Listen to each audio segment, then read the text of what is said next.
Hi, folks. Good Saturday evening to you. Matt Noyes. Just getting ready to go out and grill a couple of burgers, actually, for Danielle and the kids. But before I did that, just want to give you a real quick heads up. After a beauty today, Saturday, tomorrow, Sunday, there's going to be storms around. I just want you to be on guard for that, particularly if you're going to be in the lakes region and mountains. But everybody's got a chance at some point during the day. So let's go ahead and take a quick look together at how things are shaping up. First of all, Storm Prediction Center is highlighting a lot of New England for at least a few severe thunderstorms tomorrow. And that would mean damaging wind, large hail. Those would be some of the bigger concerns. You can see what we've done here at 1 degree outside is we've summed up the overall severe chance in New England, at least somewhere in New England, about a 70% chance of severe weather. It's a low tornado probability, but worth noting that a lot of times it's between 0 and 2%. So 6% is a little bit elevated. We'll be on guard for rotating storms. I'll show you where here in just a moment. Mostly it's a damaging wind gust threat. There is the chance, about 20% or so, in any given spot of hail 1 inch or larger, and a low chance for flash flooding. These storms mostly keep moving. I'm going to dive into the details here. Just a reminder, grab the app, 5 stars, totally free. It's our way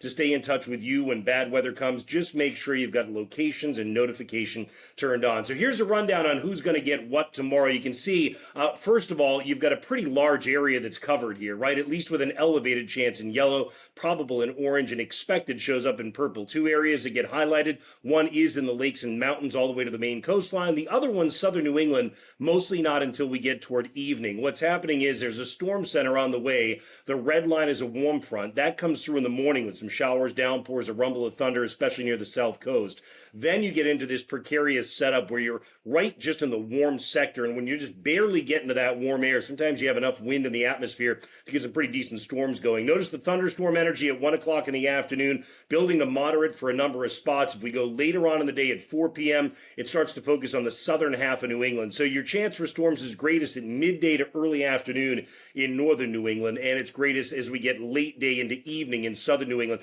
This is interesting. This is your predicted storm rotation for tomorrow. Now, this doesn't necessarily mean that you're going to get a tornado out of it, but we've been seeing consistent runs in the guidance of raising the chance of at least a rotating storm, which means overall a self-sustaining strong storm that, if it were to get strong enough, would be capable of producing a brief tornado in central and northern parts of New England. You can see parts of Maine under the gun around the Maine Turnpike when you get Lewiston, Augusta, northward up to Bangor, and then also in central New Hampshire at the Lakes region. In terms of the timing, early in the morning, again, some showers, a downpour, rumble of thunder in a couple of spots with the warm front coming in. But this is when the show begins, about noon in northwestern Vermont or the far north country, the great north woods of New Hampshire. Between noon and 2, those start to rumble more through the mountains into the lakes region during the middle afternoon. By late afternoon, early evening at 5 p.m., you can see them coming into central southern New Hampshire, western and central Mass, the Maine coastline, Portland coming down toward Portsmouth, Boston area in the early evening, and then blasting off to the south and east after that. So again,